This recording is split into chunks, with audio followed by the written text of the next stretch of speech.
Update news 24 में आप सभी का स्वागत है। Singhbhum chamber of commerce and industry के द्वारा जमशेदपुर के बिष्टुपुर चैम्बर भवन में जीएसटी 2.0 को लेकर एक कार्यशाला का आयोजन किया गया। इस कार्यशाला में प्रख्यात सीए अभिषेक तिब्रेवाल वक्ता के रूप में मौजूद थे। वहीं चैम्बर ऑफ कॉमर्स के अध्यक्ष विजय आनंद मुनका, महासचिव मानव केडिया सहित काफी संख्या में उद्यमी और व्यवसायी कार्यशाला में शामिल हुए। इस मौके पर वक्ता अभिषेक ने सरकार के द्वारा जीएसटी के स्लैब को घटाने एवं उससे होने वाले फायदा और नुकसान के बारे में विस्तार से जानकारी दी।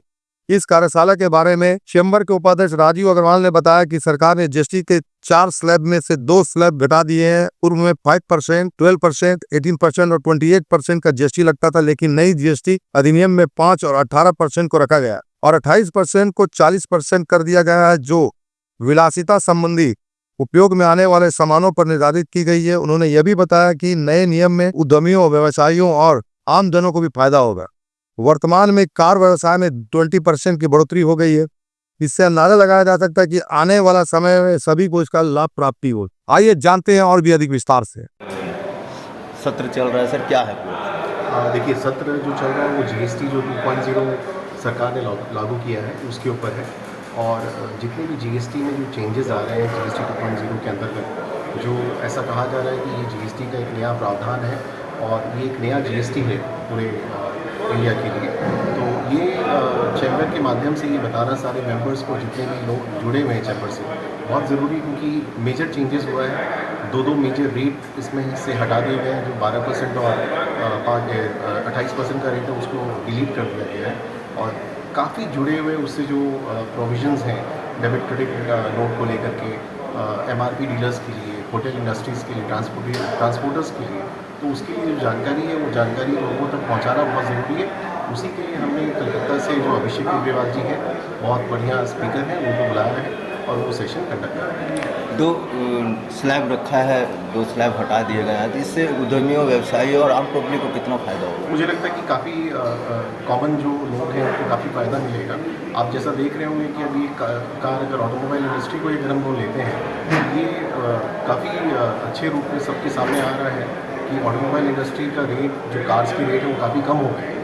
और इसको जो परसों मेरे ख्याल से पेपर में भी आया था, जो कि फर्स्ट डे था जीएसटी जो नया रेट लागू होने का, कि कार इंडस्ट्री का सेल्स 40% बढ़ गया है, जिसका एक मतलब वो अपने में दिख रहा है कि उसका क्या फ़ायदा लोगों को मिल रहा है। सर, अपना परिचय दें। मेरा नाम राजीव अग्रवाल है, मैं अधिवक्ता हूँ और सिंहभूम चैम्बर में vice president tax and finance हूँ। तो ये इस टाइप की जो चीज़ें हम डिस्कस करते हैं, कहाँ कुछ छोटे चीज़ें हैं जो शायद ज़रूरी नहीं होती हैं, बट फिर भी उसे किया जाता है। I don't know, there must be कुछ ना कुछ तो सोच के करते होंगे। आप ये सोचिए कि जीएसटी लाया किस लिए गया? वन इंडिया वन के कारण पूरे भारत में एक टाइप की टैक्स लग रही है, एक तरीके से लग रही है। तो देखो, मेरे साथ एक बीमारी है, आप मुझे सुनो ना सुनो, मुझे लगना चाहिए कि आप सुन रहे हो। तो बार क्यों कहा जा रहा है? ये क्या है? Y 2.0 कोई बोलेगा? ये तो सुने के हिसाब से ये दूसरा रिफॉर्म है। पहला 2017 में हुआ था, अब ये दूसरा हो रहा है। तो ये इसमें 2 बातें हैं। एक तो आप मान रहे हो कि पहले वाला अच्छा हुआ था या फिर अच्छा नहीं हुआ था। अगर अच्छा हुआ था तो दूसरी करने की जरूरत पड़ती नहीं पड़ती, लेकिन उसमें कुछ कमी थी। क्या कमी थी सर? हमको बताया गया था कि एक रेट होगा, फिर धीरे उसको तोड़ा गया, बांटा गया, अलग करके अब ये बताया गया कि 2 रेट हो गए।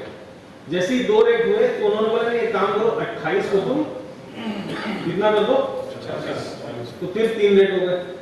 तो हटा क्या? 12%। पहले हमारे पास क्या क्या रेट थे? मूल तौर पे बात करें तो 5, 12, 18, 28 एक कंपनसेशन सेस चल रहा था।